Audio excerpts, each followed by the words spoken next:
In this week's Torah portion, we read all about our patriarch Avraham, who was, as it were, the founding father of Judaism.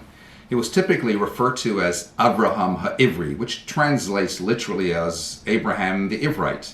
But the word Ivri comes from the root word avar, meaning from the other side. By definition, Abraham was a non-conformist.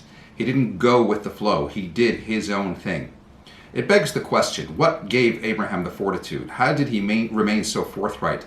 He was caught up in such corrupt surrounds. He was completely submerged in an environment that was antithetical to his own philosophies and ideologies.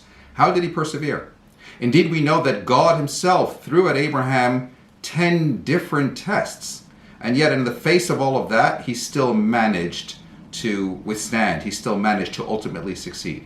How is that so? Rabbi Mendel Futerfas, a great rabbi of the last century, told the story about whilst he was being held in captivity, as it were, in Siberia. There was a circus being staged one day, and he observed in particular a young agile man who was the tightrope walker, who tied a rope between two different chairs and managed successfully to walk across the rope without falling down. And he asked him afterwards, "What's your secret? How do you do that?" And the man replied simply, "I never look down. I always just keep my eye on the intended goal." You see, that's the secret to Abraham's success. He never looked down. He never feared.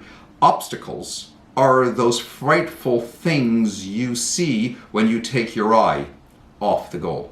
Abraham stayed the course. Abraham remained focused throughout. He always stayed on track, keeping his eye on the goal. Why is Abraham our founding father? Because he teaches Jew and non-Jew alike that you become successful once you start moving towards a successful goal. Shabbat Shalom.